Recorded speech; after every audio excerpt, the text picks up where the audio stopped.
Jumpa lagi rekan trader Indonesia dimanapun berada, kembali lagi bersama saya Maurice di acara analisa mingguan kita pada hari ini.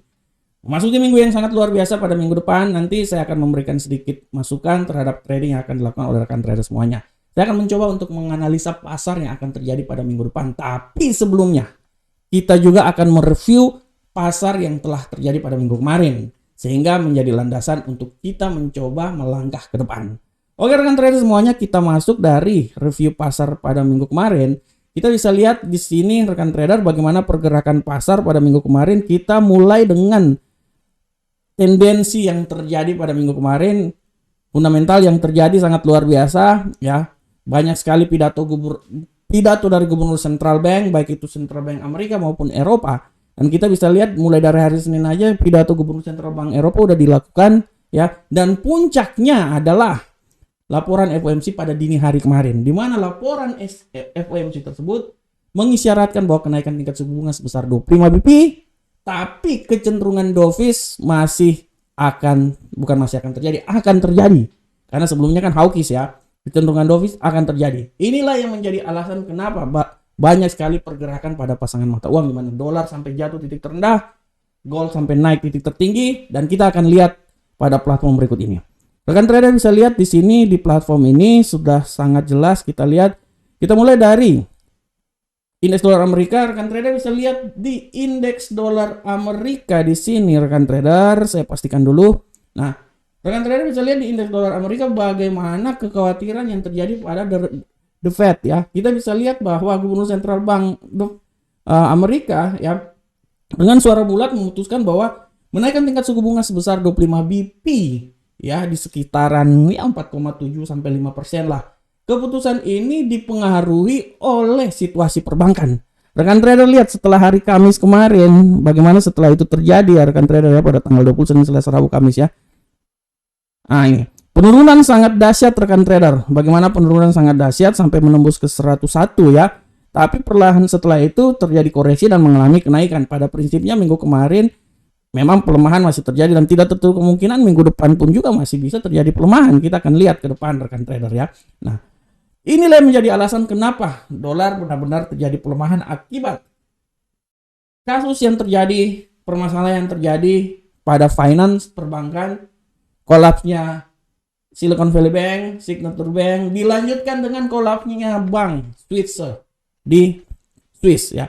Inilah yang menjadi alasan bagaimana dolar terpuruk ya. Dan selain itu juga rekan trader, inilah yang menjadi alasan juga kenapa yang tadinya hawkish menjadi dovish.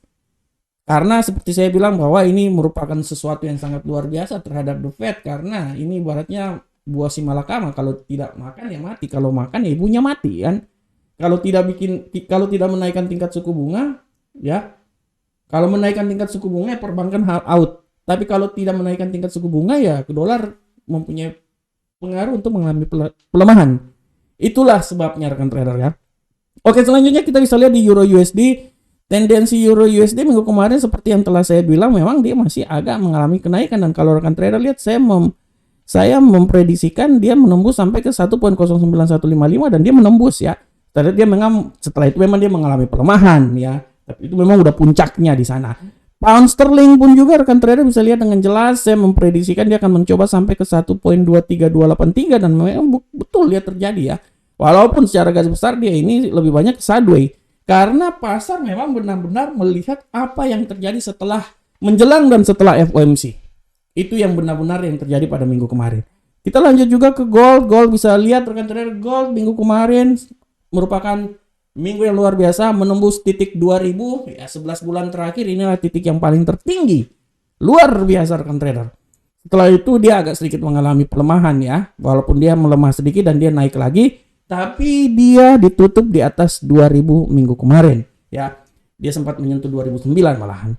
Begitupun juga rekan trader di USD Yen Jepang. Rekan trader bisa lihat dengan jelas USD Yen Jepang dia turun sampai level ke 129.801 seperti yang saya prediksikan.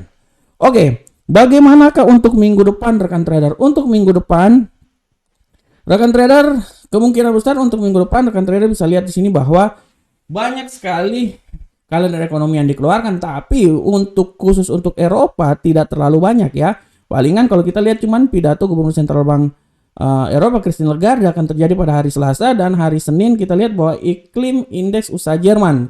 Ini kita bisa perhatikan ya. Sisanya tidak terlalu banyak permasalahan di sana. Palingan nanti pada hari Jumat ada data inflasi dan ditutup oleh pidato Gubernur Sentral Bank Eropa Christine Lagarde.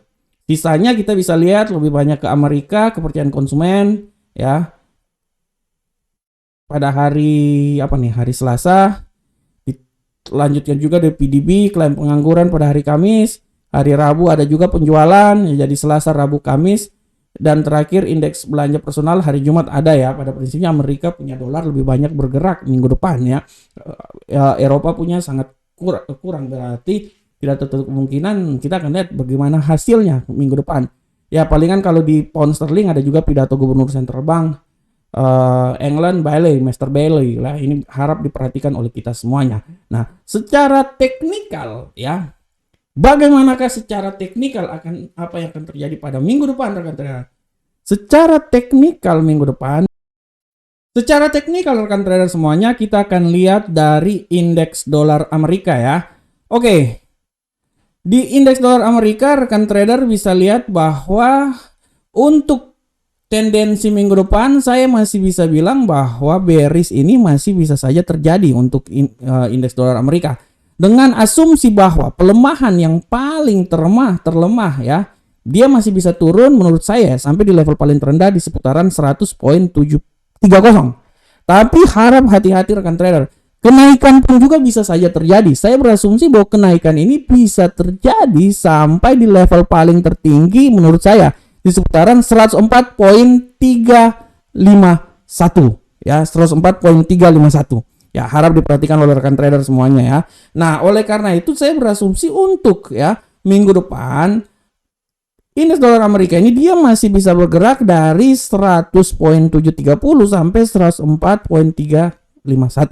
Tapi harap diperhatikan, kemungkinan tertinggi kalau terjadi apa sih di 105.590, tapi saya tidak terlalu yakin dia bisa sampai daerah situ ya. Palingan untuk indeks dolar Amerika ini dia akan mencoba ya, palingan seperti dia akan coba dulu di level sini. Oke, 102 turun lagi ke 100 itu level paling terendah. Untuk level yang paling tertinggi nanti misalnya di level sini 105.590, menurut saya rekan trader itu sangat jauh menurut saya ya. Oke, selanjutnya kita masuk ke Euro USD. Euro USD rekan trader, tendensi penguatan menurut saya masih bisa saja terjadi, walaupun kita akan lihat seberapa besar penguatan yang terjadi rekan trader ya. Bullish masih bisa saja terjadi. Saya bisa berasumsi bahwa kenaikan menurut saya kalau paling tertinggi di 1.09903. Saya tidak mau bilang dia sampai di level sini, ini terlalu jauh menurut saya ya. 1.11 itu terlalu jauh. 1.09903 adalah nilai yang bisa masuk dalam jangkauan. Dan apabila terjadi pelemahan, saya bisa bilang bahwa pelemahan yang paling terendah ya, saya bisa bilang di seputaran situ rekan trader. 1.05433. Oleh karena itu, mari kita gambar bentuknya. Nah, ini dia. Ya. 1.05433 sampai 1.09903 ya. Untuk bisa naik di level yang paling tertinggi menurut saya, wow, di sini menurut saya kemungkinan sangat kecil. Dia akan bergerak antara 1.05433 aja. Oke, selanjutnya kita lihat pound sterling. Secara garis besar rekan trader, pound sterling tendensi kenaikan masih tetap ada minggu depan, walaupun lebih banyak sadoi sih menurut saya. Kenaikan masih bisa saja terjadi. Saya tidak mau bilang dia sampai di level tertinggi sini. Ya, saya lebih sepakat kalau dia akan mencoba sampai di level paling win-win solution adalah 1.24060. Dan apabila terjadi pelemahan, saya berasumsi bahwa pelemahan itu akan terjadi sampai level paling terendah di seputaran 1.21213. Oleh karena itu rekan trader, pergerakan yang terjadi untuk minggu depan adalah 1.21213 sampai 1.24060, dan asumsi apabila terjadi kenaikan yang lebih tinggi lagi, dia akan naik sampai di level 1.24545. Selanjutnya bagaimana ke gold? Nah, ini dia. Gold minggu kemarin luar biasa rekan trader. Dan menurut saya minggu depan ini udah mungkin minggunya pelemahan. Minggu kemarin gold tembus sampai ke 2009. Ya. Untuk minggu depan saya asumsi bahwa itu adalah cuma satu kali aja sih. Sisanya menurut saya dia akan mengalami pelemahan. Dan saya bilang bahwa gold ini kalaupun terjadi pelemahan, saya mau bilang bahwa sabar rekan trader, kenaikan palingan kalau tertinggi sekali sih di sini, tapi menurut saya terlalu jauh ini. 50 itu terlalu jauh, 50 ya, 2050 terlalu jauh menurut saya. Saya lebih bilang bersepakat bahwa gold ini dia akan tertinggi untuk minggu depan di 2018, dan yang paling terendah dia akan mencoba sampai level paling terendah di seputaran 1911. Intinya di atas 1900. Saya tidak mau bilang dia sampai di level paling terendah sini, terlalu jauh menurut saya ya. 1887 terlalu jauh, tapi secara garis besar saya mau menandakan bahwa gold ini dia akan mencoba naik dari 1911 sampai 2018 ya. Itu aja menurut saya. Apabila terjadi kenaikan lebih tinggi lagi, saya tidak bisa bilang dia sampai 2050, terlalu tinggi itu, gila. Nggak mungkin itu menurut saya ya. Tapi kalau dia bisa melemah bisa, tapi secara garis besar 1900 masih tetap dalam jangkauan. Selanjutnya rekan trader kita masuk ke USD Yen Jepang. USD Yen Jepang tendensi minggu kemarin bearish, dan saya bisa bilang bahwa bearish ini masih saja terjadi rekan trader. Saya bisa bilang masih saja terjadi. Memang dia akan mencoba sampai di 127.592, tapi saya lebih sepakat pelemahannya itu cuma di seputaran 128.640. Dan apabila terjadi penguatan, menurut analisa saya dia akan mencoba naik itu sampai paling level tertinggi di seputaran 134.327. Sabar saya gambar dulu. Oke. Nah, ini dia ya. Ini kalau sisa di bawah ini ya saya bilang ya bonus. Oke rekan trader semuanya. Oke rekan trader, demikianlah analisa mingguan yang saya bawakan. Saya berharap semoga apa yang saya berikan ini setidaknya memberikan masukan terhadap trading yang akan dilakukan oleh rekan trader semuanya. Akhir kata saya mengucapkan assalamualaikum warahmatullahi wabarakatuh. Selamat memasuki minggu yang sangat luar biasa. Sukses selalu buat kita semuanya. Salam Profit Indonesia.